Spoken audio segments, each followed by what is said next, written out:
They say the Minotaur died long ago, struck down in the heart of the labyrinth. But the earth of Crete remembers every drop of blood spilled in its shadows. And sometimes, in the stillness of night, the ground still trembles. As if something within is stirring again. Welcome, wanderers of the night. You found your way back to Night Story, where the dim candlelight is your only guide and each tale carries you deeper into the unknown. Tonight, we step into a story carved from both stone and shadow, where gods play with human fates, and a monster's breath still lingers in the dark corridors of time. This is the return of the monster, the legend of the Minotaur and the Labyrinth of Crete. Stay close, and whatever you do, don't lose your way.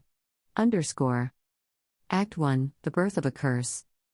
Long before whispers of the beast reached Athens, before the sea itself seemed to carry the sound of hooves, there was a king. Minos, son of Zeus, ruler of Crete, was a man both feared and admired.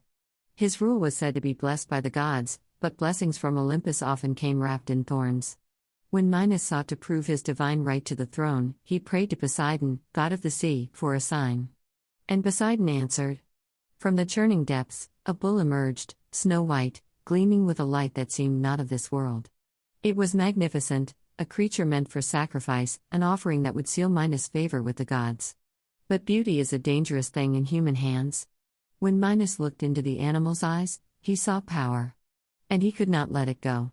He kept the bull for himself, hiding it among his herds, and instead offered Poseidon a lesser beast. The sea god's wrath was slow but merciless.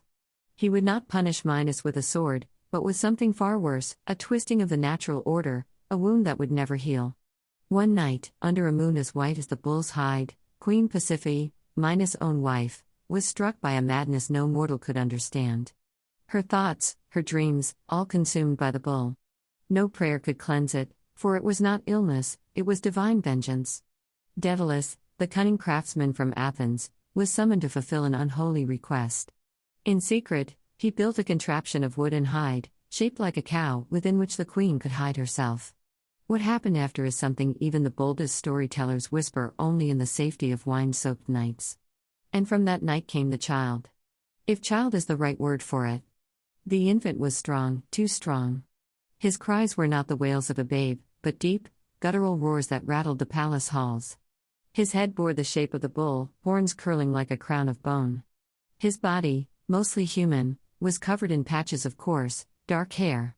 His eyes burned with a feral gleam. They named him Asterion, though in time the world would forget that name. They would call him only what he became, the Minotaur. At first, Minos tried to hide him within the palace, telling himself that he could control this thing that was his wife's shame. But Asterion grew quickly, taller, stronger, hungrier. His temper was a storm. Servants whispered of animals found dead in the gardens, their bones splintered, their bodies torn. Minos' pride could no longer bear the weight of his secret. He summoned Daedalus again, this time to create something that could hold the creature forever. And so, the labyrinth was born. They say it was built in a single year, though how one man could carve such a thing in so little time is its own mystery. It was more than stone corridors, it was a living puzzle. Passages doubled back on themselves, stairs led nowhere, doorways opened to walls. Some said Daedalus wove a magic into its design, a magic that confused the senses, so that no one who entered could find their way out. Deep within, a chamber waited, vast and cold, where no light could reach. It would be Asterion's prison. And his kingdom. Minos ordered his guards to take the young Minotaur into the labyrinth. The creature fought, his bellows echoing through the palace, shaking the marble underfoot. When they finally forced him inside, the heavy gate slammed shut with the sound of finality. For a time, there was silence. But hunger knows no walls. The Minotaur's cries returned, louder, more desperate. The king, faced with the problem of how to feed his imprisoned shame, made a decision that would stain his legacy forever. He began sending prisoners, criminals, enemies of the crown, into the labyrinth, telling himself it was justice. They never came out. The people whispered of what happened inside, that the Minotaur hunted them through the twisting halls, that his horns glinted like blades in the darkness, that the sound of his breath was the last thing they heard before the world went black. And yet, the beast grew restless still. Years passed. The horror in the labyrinth became the island's shadow, a thing unspoken yet always felt. And then came the war with Athens, a conflict that would end with Crete victorious and the city of Athens humbled. To break their spirit entirely, Minos demanded a tribute. Every 9 years, Athens would send 7 young men and 7 young women to Crete. They would be led into the labyrinth and never return. The tribute was not just vengeance, it was a feast for the Minotaur. The cycle began. Ships arrived with the chosen youths, their faces pale with terror, their hands bound. They were led through the labyrinth's gates, their voices trembling in the cold, damp air. Somewhere deep inside, hooves struck stone. The monster's hunger would never end.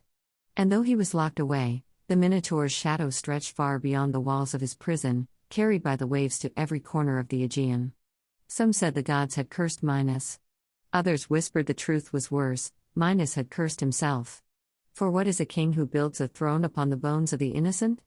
And somewhere, in the deepest dark of the labyrinth, Asterion, the boy who was never allowed to be a boy, waited. The labyrinth was not simply a prison. It was an entity in its own right, one that seemed to breathe, to shift, to feed on those trapped within. Daedalus had built it with mortal hands, but there was something in its design that felt older than human thought. The walls were smooth, cold limestone that drank in torchlight, making the air thick and stale. Corridors wound endlessly, folding back on themselves as if the stones wished to confuse and mock their prey. No one knew how far it reached beneath the island. Some believed it stretched all the way to the roots of Crete, deep into the underworld. Others whispered that its pathways changed, as though the labyrinth itself decided who would live and who would die.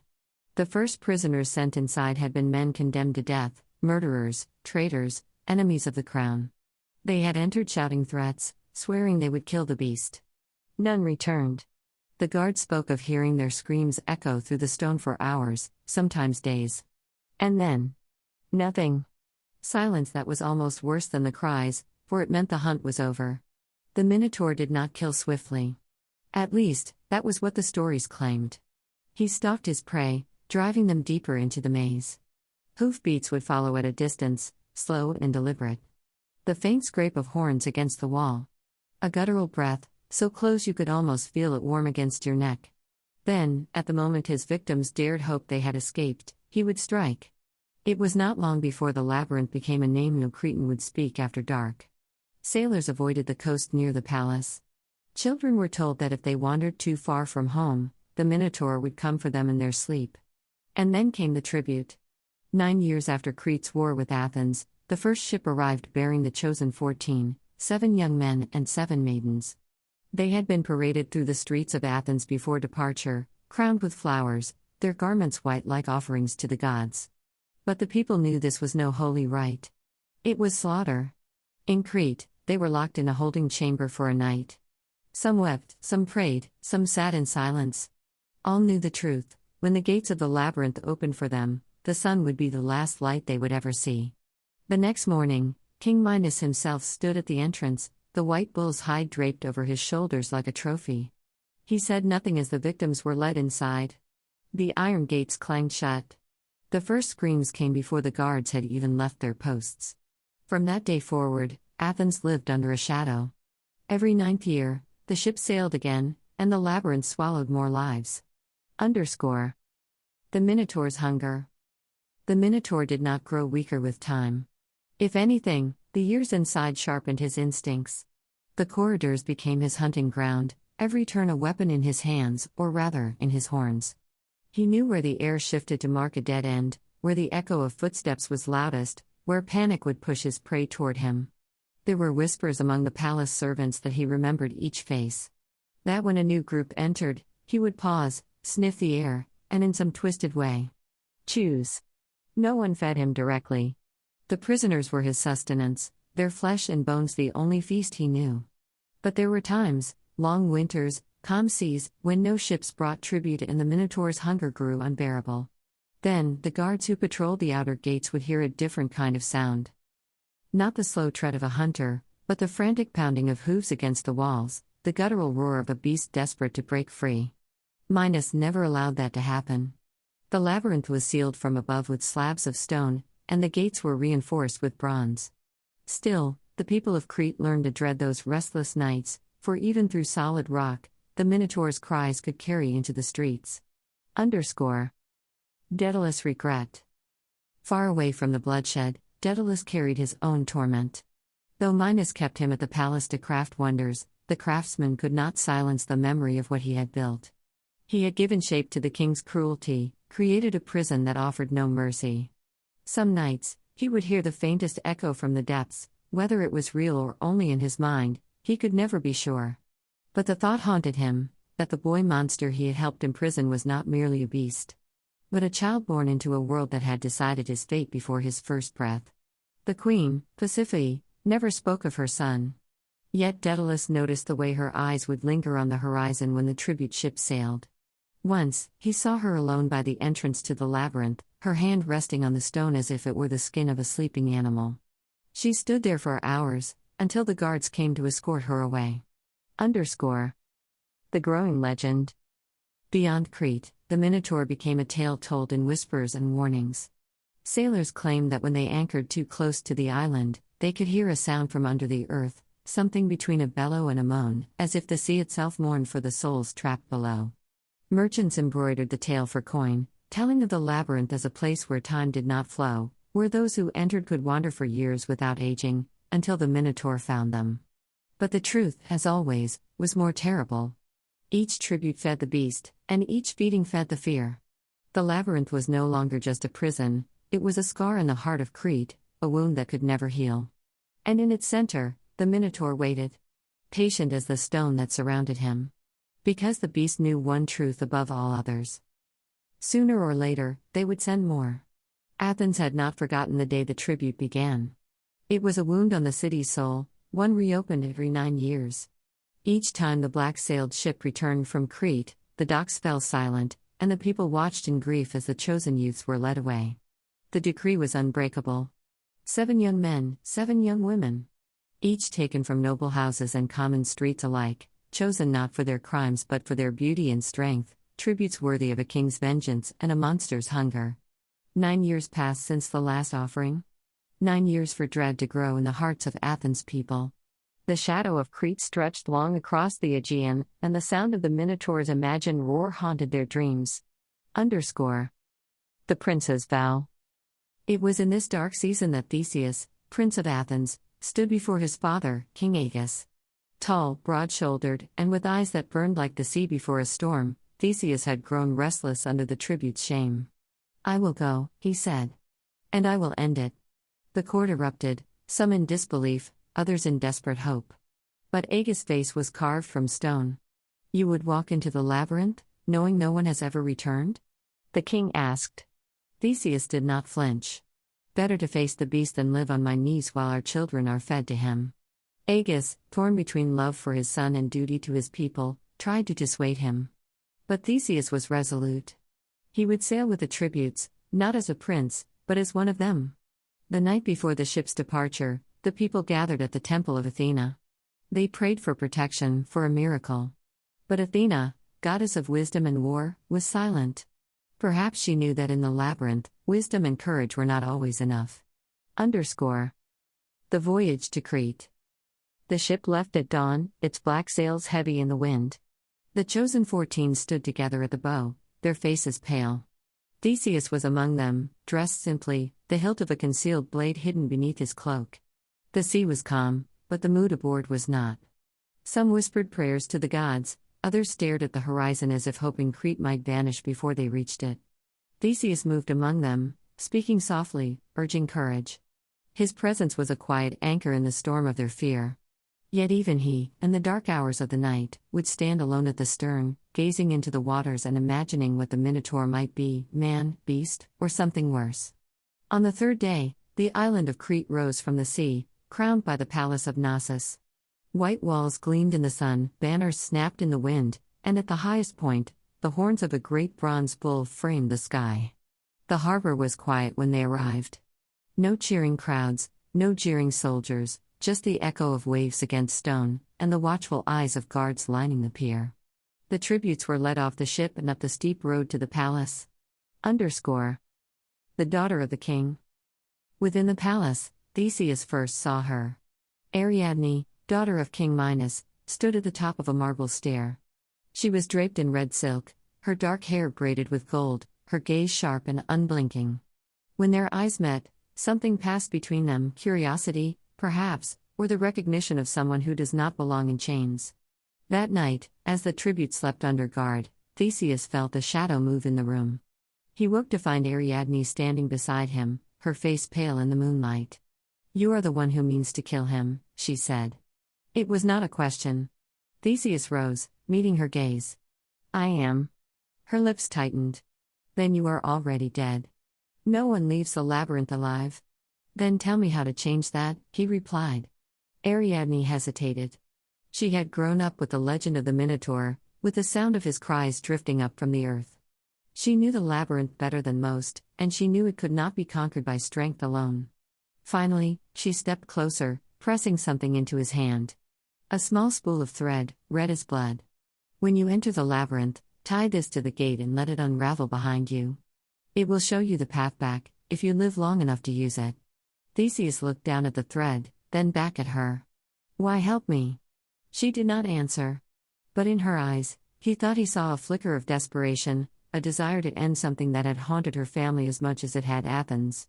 The night before the descent. Dawn would bring the sacrifice. The tribute slept uneasily, some weeping quietly, others staring at the ceiling as if counting the hours they had left. Theseus sat apart, the spool of thread beside him. He ran his fingers along the coarse fibers, imagining them winding through the dark, through twists and turns, back to light. Ariadne came once more, silent as the moon. She brought bread, water, and a blade hidden in a bundle of cloth. "This is not for the beast," she whispered. "It is for yourself, should you find a death better than the one he will give you." Theseus took it, but his voice was steady. "I will use it for him." Her eyes lingered on his face, as if memorizing it. "If you kill him, the labyrinth will not forgive you. It was built to keep him, and it will try to keep you too. When the first light of day touched the palace, the guards came. The tributes were bound in pairs, their bare feet silent on the polished floors. Ariadne stood in the shadows as they passed, her hands clenched at her sides. Theseus did not look back. The gates of the labyrinth loomed ahead, two great slabs of bronze carved with twisting patterns that seemed to shift in the morning light. The air that seeped from within was cold and damp, carrying a smell of stone, earth, and something else. Something musky, almost metallic. The guards cut the bonds of the tributes one by one, shoving them toward the gates. When it was Theseus' turn, he stepped forward, the red thread hidden beneath his tunic, the blade pressed against his side. The gates groaned open, revealing nothing but shadow. Somewhere deep inside, a sound echoed, slow, heavy, deliberate. The first step was the hardest. Then the darkness swallowed him whole. The moment the gates closed behind him, the light was gone. Not faded, gone. As if the labyrinth had swallowed the day whole and replaced it with a darkness that clung to the skin like damp cloth. The air was heavy, cool, and stale, carrying the scent of old earth and something faintly metallic, blood, perhaps, though Theseus could not be sure. He stood still for a long moment, letting his eyes adjust, feeling the coarse thread in his hand. The spool sat near the gate, its first length tied firmly to the bronze bars. From there, it trailed after him, whispering faintly against the stone floor as he moved. The sound of his own footsteps was swallowed almost immediately, replaced by a soft, oppressive silence that seemed alive. Theseus realized quickly that the labyrinth was not simply a series of walls, it was a place that wanted him lost. The maze's whisper. He took the first turn cautiously, running his free hand along the cold wall. The surface was unnervingly smooth, with no markings to guide the way. Every few steps, the passage twisted without warning, sometimes narrowing until his shoulders brushed the sides, other times opening into vast chambers where the air felt different, thicker, as if something had recently passed through. He saw no torches, no light. The faintest glow seemed to come from nowhere at all, just enough to make out the walls and floor, as if the stone itself held some buried, dying ember. And then came the first sound. A faint scrape, like bone against stone. It was far away, or perhaps not. In the labyrinth, sound had no rules. Theseus froze, listening. Nothing. He took another step. The sound returned, closer this time, followed by a slow exhale, low and deep. Not human. Not entirely animal. Something between. The remains. Hours, maybe minutes, maybe days, seemed to pass. The labyrinth gave no sense of time. Then, in a wide chamber, Theseus found the first evidence of what awaited him. Bones. Scattered across the floor in heaps, some bleached white, others stained dark. Many were human. Others were not. Rib cages split apart as if torn open. Skulls with deep, splintered cracks. And in the center, a set of massive hoofprints pressed into the dust, fresh enough that no layer of age had dulled their edges. Theseus crouched, pressing his hand against one of the prints. It was easily twice the size of his own. The air here was warmer, damp with the scent of sweat and musk. The Minotaur had been here, perhaps only moments ago. The thread trembled faintly in his hand, not from the wind, but from his own heartbeat. Shadows in the dark. The further he went, the more the walls seemed to close in. He passed archways that led into dead ends, staircases that spiraled upward only to stop against solid rock. Sometimes he thought he saw movement ahead, a shifting shadow, a flicker of horns, but when he advanced, there was nothing. And yet, he was not alone. Once, turning a corner, he caught the briefest glimpse, the edge of a massive shoulder disappearing into the shadows, the curve of a horn glinting faintly. The sound that followed was a low rumble, almost like laughter, though it carried no joy. The Minotaur was not hunting in haste. It was hurting him. The first confrontation. It happened in a long corridor, the walls high and unbroken. Theseus stepped forward, his hand brushing the wall, when the silence shattered. A bellow, so loud it seemed to shake the stone, erupted from ahead. In the dimness, something emerged. Massive. Broad-shouldered. The head of a bull crowned with horns that gleamed like ivory, the eyes molten and fixed on him. The body, thick with muscle, was covered in scars, some from weapons, others from things that had no name. The Minotaur's breath steamed in the cold air, each exhale a slow growl. For a long moment, neither moved. Then, with terrifying speed, the beast charged. Theseus dove aside, the horn scraping the wall where he had stood. The impact sent dust raining from the ceiling. The Minotaur turned slowly, almost deliberately, as if savoring the moment. His hoofs struck the ground in a slow rhythm, echoing down the corridor like a war drum. Theseus' hand tightened on the hilt of his blade. He knew now that brute strength would not be enough. The creature was larger, faster, and in this place, it was home. But he also knew something else. The Minotaur was watching him closely, studying him, testing him. This was not just a hunt. This was a game. Retreat into the maze. Rather than engage, Theseus backed away, forcing the Minotaur to follow. Each step took him deeper into the twisting passages, closer to the center. He moved quickly, but not so quickly that the beast lost sight of him. The thread trailed behind, unbroken, marking his path. The sounds of pursuit never faltered, slow, deliberate hoofbeats, the scrape of horn on stone, the deep rasp of breath. The Minotaur could have charged again, but didn't. Theseus realized with a chill that the beast wanted him to reach a certain place before striking. The labyrinth, it seemed, was guiding them both. Finally, the passages widened into another chamber, larger than any Theseus had yet seen. The walls were curved, the floor sloped, and at the far end, a single column of stone rose like a pillar to the heavens. The Minotaur entered slowly, his eyes glowing faintly in the dimness. Theseus knew this would be the place. The game was over. The hunt had ended. The fight was about to begin. The descent into the labyrinth was like stepping into the mouth of a silent beast. The air changed immediately, cooler, damper, tinged with a mineral scent that clung to the tongue. Torches sputtered in their brackets, casting elongated shadows along the stone walls, making every carved surface look alive. The path sloped downward in a gradual spiral, each step echoing in the oppressive quiet. Ariadne had led them only so far. She stood at the threshold, her eyes reflecting the torchlight, unreadable. Before turning back, she pressed the ball of golden thread into Theseus's hands, her fingers lingering as though reluctant to let go. "Do not lose your way," she whispered. "Not here. The walls remember those who wander." Her words felt less like advice and more like a warning. One pulled from some old memory she dared not share. Then she was gone, leaving the faint perfume of sea salt air behind her, a contrast to the stale breath of the labyrinth. Theseus tied one end of the thread to a protruding stone, feeling the fibers slide between his fingers. It wasn't just a tether, it was a lifeline. The others stayed behind, unwilling to risk more than they must. This path was his alone. _ The walls that breathe. The first corridors were narrow, their ceilings low enough to force a slight stoop. Strange carvings lined the walls, abstract spirals, twisted figures locked in perpetual struggle, beasts with the heads of bulls and the bodies of men. At first, Theseus thought them decorative. Until he realized the images subtly shifted when seen from the corner of his eye. Once, he swore a figure's head turned toward him. He kept walking. The deeper he went, the more the air grew still. The sound of his breathing seemed too loud, the scuff of his sandals too sharp.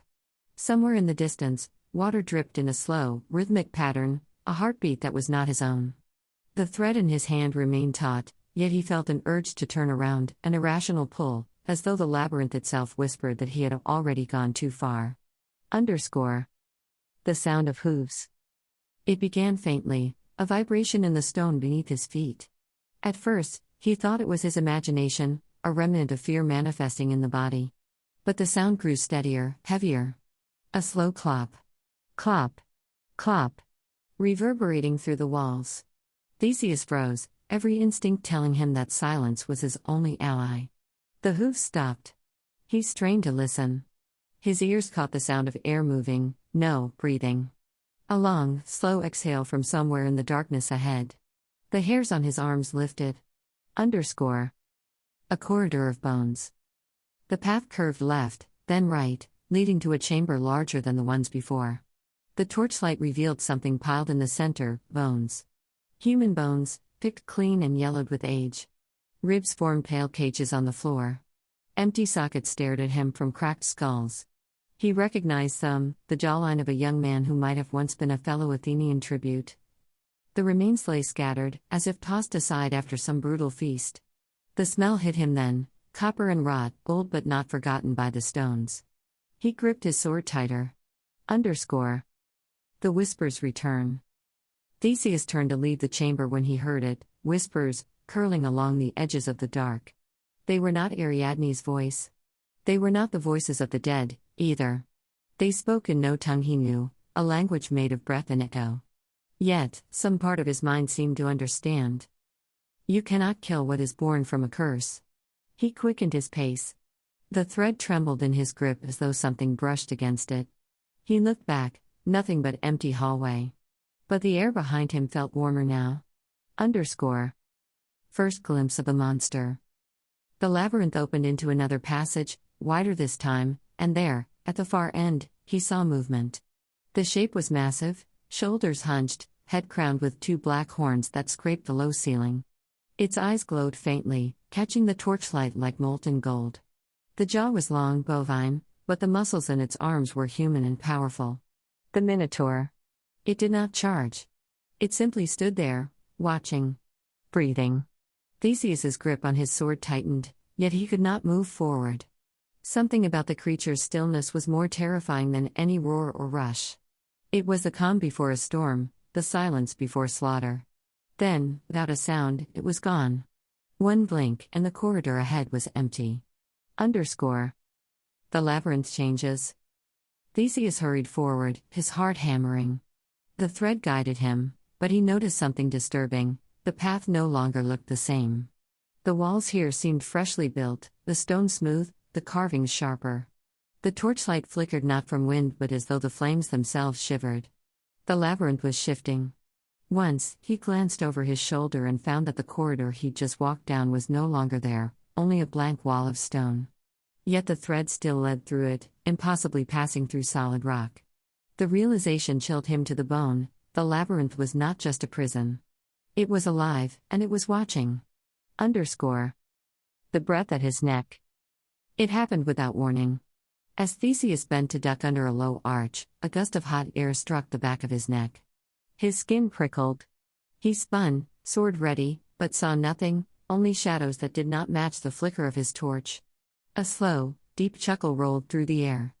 Not human. Not entirely animal. Something in between, heavy with hunger. The Minotaur was close. Closer than he could bear to think. Theseus forced himself to keep moving, each step pulling the thread further into the depths. He knew the final meeting was coming. He could feel it in the rhythm of the labyrinth itself, the way the walls seemed to lean inward, the way the air grew thicker, harder to breathe. This was not just a maze. It was the belly of the beast. And soon, he would be standing in its heart. The silence in the labyrinth was deceptive. It wasn't the silence of peace, but the silence of something watching.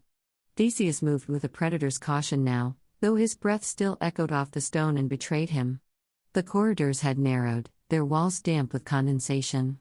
Strange symbols were carved into the stone, ancient runes and spirals, half swallowed by moss. His torchlight made the marks flicker, like they shifted when the flame moved. He reached an intersection where 3 tunnels stretched ahead. His gut told him the wrong choice would mean death. Ariadne's thread pulled toward the center one, taut and trembling as if some unseen force tugged it forward. The smell grew thicker, hot breath mixed with rotting meat. And underneath it, a faint metallic tang of blood. From the darkness ahead came a sound, deep, rumbling, like a bull's slow bellow but twisted with something human. It sent a primal shiver down Theseus's spine, the kind that made every ancient hunter know they were prey. He pressed forward, each step heavier than the last. His sandals scuffed over scattered bones, human femurs, shattered ribs, and skulls split clean down the middle. Some were so fresh they still gleamed white. Others were brittle and yellowed, relics of decades of sacrifice. The tunnels widened into a vast chamber, and the torchlight revealed the thing that haunted Crete for a generation. The Minotaur. It stood half hidden in shadow, its horned head lowered, steam curling from its nostrils. Its skin was the deep brown of leather, stretched taut over rippling muscle. The torso was broad, powerful, human in shape but monstrous in scale. Massive arms ended in clawed fingers that scraped the stone with a shrill hiss. Its legs, thick, furred, jointed like a bull's, shifted with impossible grace for something so large. But the most unsettling thing wasn't its size. It was the eyes. They glowed faintly gold, locked on Theseus with a predator's stillness, yet there was something disturbingly aware in them. Something human. The beast's breath quickened, nostrils flaring. It sniffed the air, recognizing the scent of fresh blood and fear. Theseus didn't flinch. He raised his spear and tightened his grip. "I have not come to run," he said, voice low. "I've come to end you." The Minotaur's lips curled back, revealing teeth like broken daggers. A sound erupted from deep in its throat, a guttural roar that shook the stones, rolling through the chamber like thunder. And then it charged. The ground seemed to quake beneath its hooves as it lunged forward, head lowered, horns glinting in the firelight. Theseus sidestepped, the air splitting around him as the beast's horns sliced the space where his chest had been a heartbeat before. He swung his spear, the iron tip slashing across the Minotaur's shoulder. The wound bled, but not enough to slow it. If anything, it enraged the creature. The next strike came faster.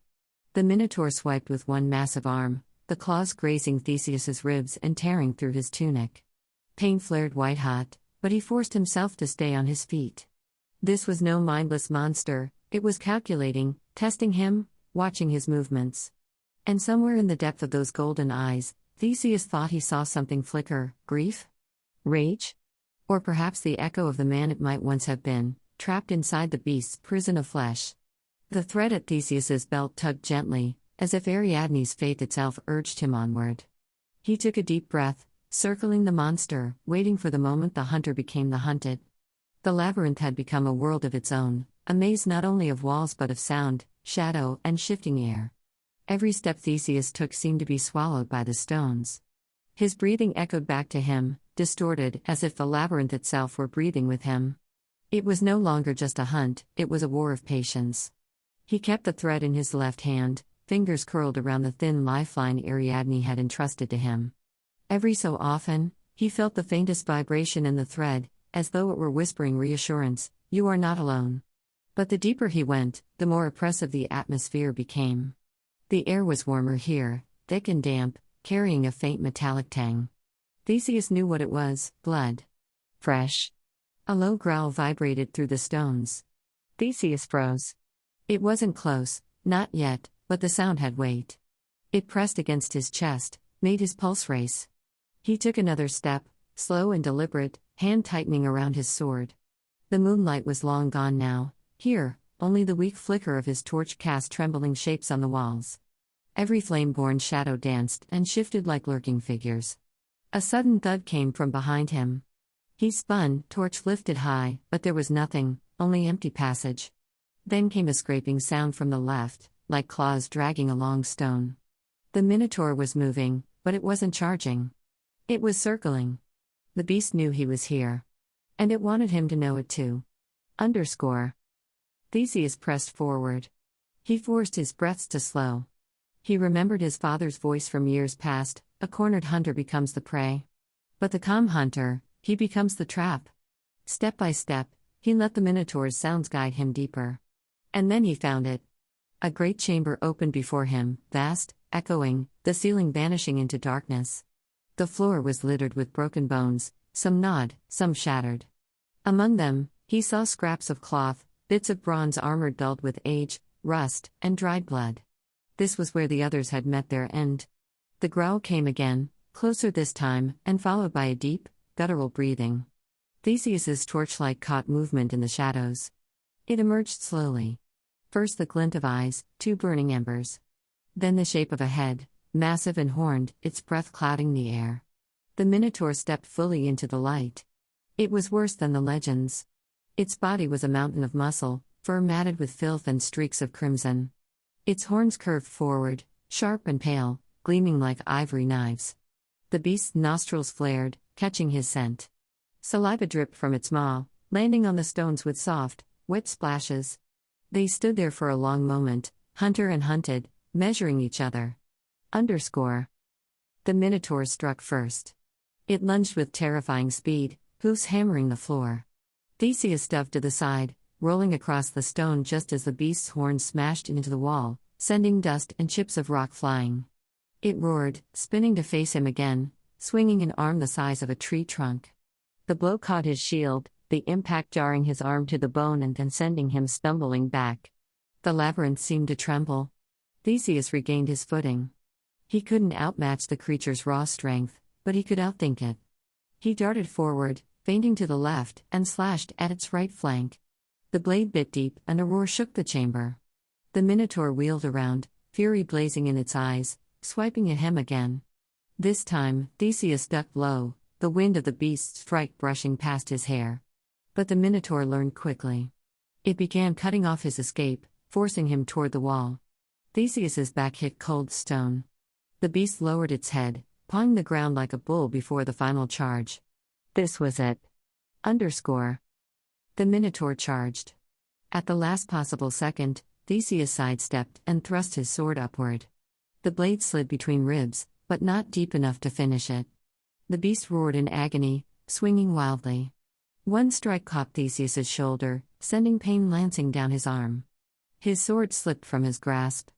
Now unarmed, he retreated toward the center of the chamber, eyes darting between the Minotaur and the ground.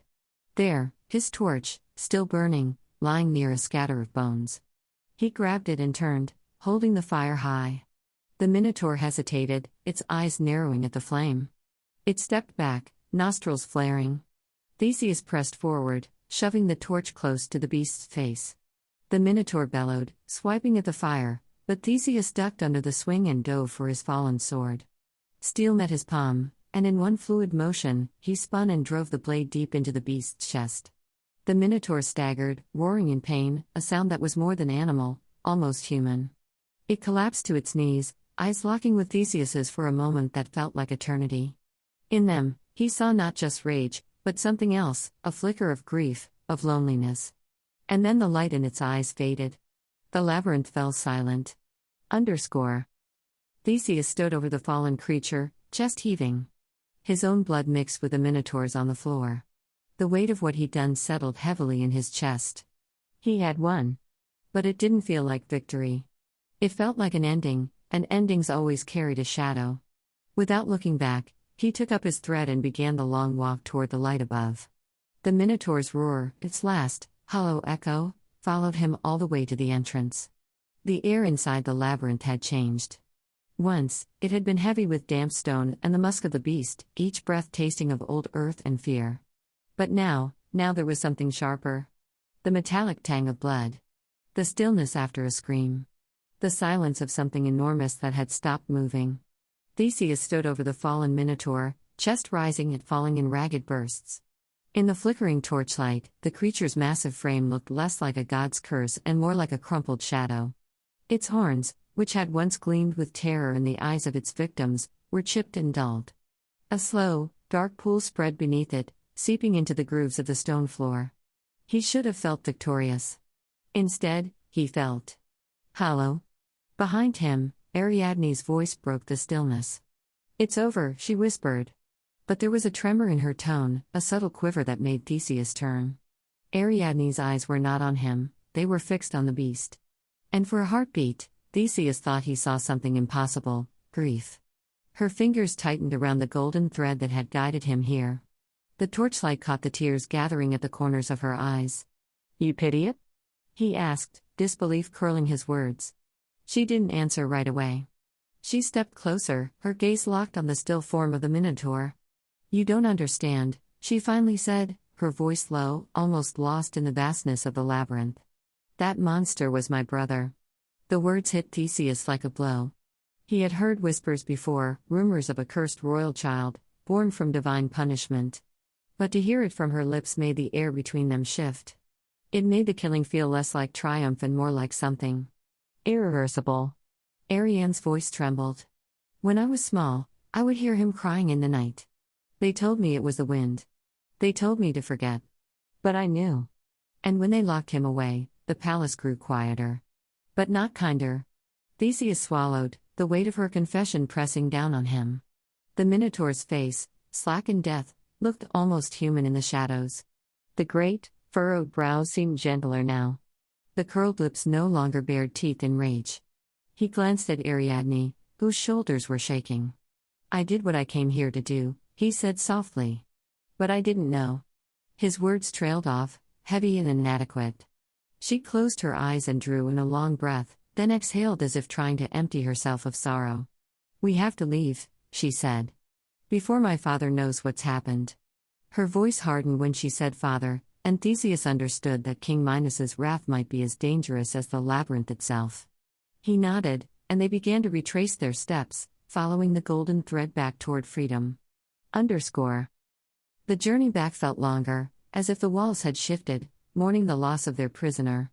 The torchlight flickered over ancient carvings Theseus hadn't noticed before, scenes of hunts, of rituals, of sacrifices offered to gods who never seemed satisfied. At one turn, the air grew colder, and Theseus swore he heard the faint echo of footsteps behind them. He froze, straining to listen. Nothing, just the drip of water, the whisper of the thread sliding along the ground as Ariadne pulled it in. But as they walked on, he couldn't shake the feeling that something else was following. They emerged at last into the moonlight. The sudden openness made Theseus stagger, his eyes adjusting from the suffocating darkness of the labyrinth to the wide, starlit sky. The sea beyond the cliffs shimmered with silver light, the waves whispering like a chorus of unseen voices. Ariadne didn't look at the sea. She turned back toward the entrance of the labyrinth, her gaze lingering. "It's strange," she murmured. "All my life, I dreamed of this place being gone. But now..." Her voice faltered. "Now I wonder if it was the only place he was ever free." Theseus frowned. Free? He was a prisoner. She shook her head slowly. He was a prisoner out here. In there, he was himself. Before he could reply, a sound rose from within the depths, a low, deep vibration, like the earth groaning. The ground beneath them trembled, and dust drifted from the massive stone archway. "What was that?" Theseus asked. Ariadne's eyes went wide. "The labyrinth. It's waking." The tremor grew into a rumble, and from deep within the black maw of the entrance came a sound that froze the blood in Theseus's veins, a roar. Not the roar of the Minotaur, this was something older, deeper, and far less human. They didn't wait to see what emerged. Hand in hand, they ran toward the shore where a small ship waited in the shadows, its sail furled, its hull rocking gently in the tide. The sailors, startled by the quaking earth, shouted questions Theseus didn't answer. As they boarded, Theseus glanced back at the cliff. The entrance to the labyrinth pulsed faintly in the moonlight, like a heart still beating beneath stone. For a moment, he thought he saw a shape there, tall, broad-shouldered, crowned with horns, but when he blinked, it was gone. Ariadne stood at the bow, her hair whipping in the sea wind, her face unreadable. She didn't look back. The ship slipped away from the shore, its sail filling with wind. Behind them, Crete's jagged cliffs loomed like the teeth of a predator, the labyrinth hidden but still alive. Somewhere within, the echoes of the Minotaur's life and death tangled in the shadows. Theseus realized the truth then: you could kill a monster, but you could never kill the legend. The labyrinth's deepest heart was unlike any other place Ariadne and Theseus had passed. The air felt heavier here, thicker, almost wet, with the scent of something ancient. The walls bore gouges as though enormous claws had once raked them. The floor was littered with bones, some not clean, others still wearing scraps of rotting cloth. "This is it," Ariadne whispered, her voice almost trembling. "The Minotaur's lair." A deep, guttural sound echoed from the shadows ahead, something between a snarl and the slow exhale of a predator that knows you've come to its territory. The ground seemed to vibrate with each heavy step it took toward them. Then, the darkness moved. It emerged, massive, towering, and terrible. The Minotaur's broad shoulders scraped against the walls as it stepped forward. Muscles bulged beneath matted fur, its bull's head crowned with horns like sharpened crescents of bone. In its eyes burned a light that was not merely animal but something far worse: intelligent rage. The stories did not prepare Theseus for the reality. The beast was alive, and its presence was suffocating. For a long, tense moment, neither moved. Then the Minotaur bellowed, a roar so loud it rattled dust from the ceiling. It lowered its head, charging. Theseus leapt aside, the beast's horns gouging deep into the stone. The ground shook as it ripped free, turning with impossible speed. Steel met horn as Theseus parried the next attack, sparks dancing in the dim light. The Minotaur's strength was overwhelming, each blow nearly wrenched the sword from his hands. Ariadne shouted from the sidelines, "Don't meet its strength, use its size against it." Theseus dodged another swipe, rolling away and slashing at its flank. The blade drew blood, but the wound only seemed to enrage it further. The Minotaur's breath came in hot bursts, steaming in the cool air. It lunged again, faster than before. This time, Theseus ducked low, letting the beast's own momentum carry it forward into a narrow passage. Its shoulders jammed briefly against the walls, and in that single, precious heartbeat, Theseus struck. The sword drove deep into the creature's side. It bellowed in pain, twisting violently. The blade tore free, spraying the stones with dark blood. But the Minotaur did not fall. It turned, eyes burning brighter, and rushed again. Theseus knew this would not be a battle won by a single blow. It would be a test of endurance, of will. He backed into a wider chamber, forcing the beast to follow, giving himself space to maneuver. The labyrinth itself seemed to groan, as if aware that something ancient was about to end. They clashed again, steel against horn, muscle against muscle, man against monster. And in that dim, stinking chamber, the fate of Crete hung by the edge of a blade. The moon over Crete hung low, swollen and pale, casting a silver sheen across the sea. From the palace walls, it looked like a coin dropped by some careless god, forgotten in the vast dark of the night. The wind that swept through Knossos was sharp and carried with it the tang of salt, as if whispering of distant shores and storms yet to come. But the people's eyes were not on the horizon. They were fixed on the labyrinth, on the jagged hill under which it lay, silent as a sleeping beast. For days, the ground had been trembling, almost imperceptibly. Cups shivered on tables. Doors creaked without wind. And in the still of the night, those closest to the labyrinth swore they heard it again, the sound no one dared name, a deep, rattling breath, like a furnace struggling to awaken. Inside the palace, King Minos paced. His face was older now, carved with worry, the lines like cracks in marble. He had fought to keep the legend buried, but legends are stubborn things. They do not die just because the king wills it. They hide, waiting for the right moment to resurface. The oracle's prophecy returned to him in full: when the moon turns pale and the sea swallows the sun, the beast will rise once more. Not for vengeance, but for hunger. Minos could no longer ignore it.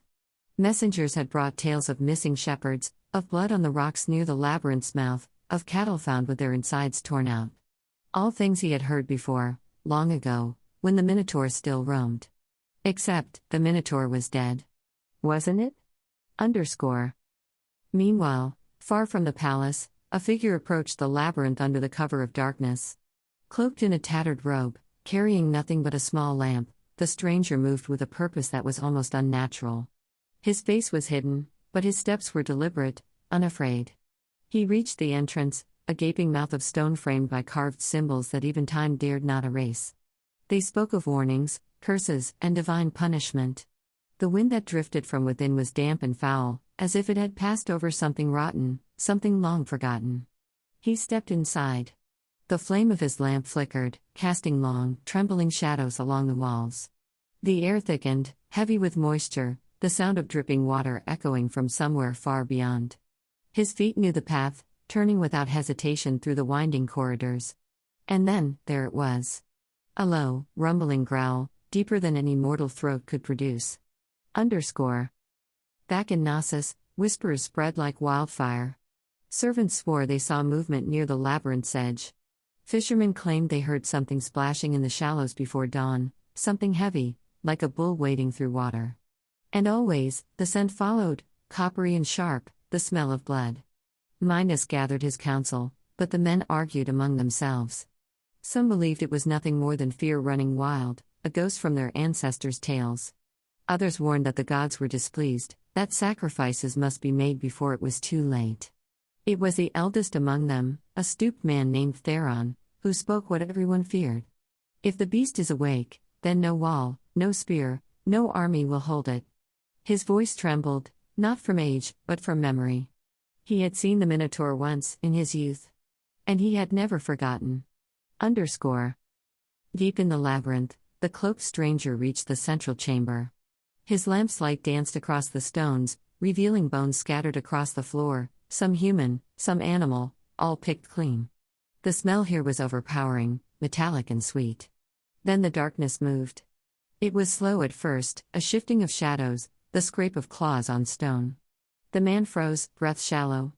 A shape emerged, massive, hunched, and crowned with twisted horns. Its eyes caught the light, twin embers glowing in the void. The beast inhaled, a shudder running through its colossal frame, as if savoring the scent of something new, something alive. The stranger spoke then, his voice low, reverent.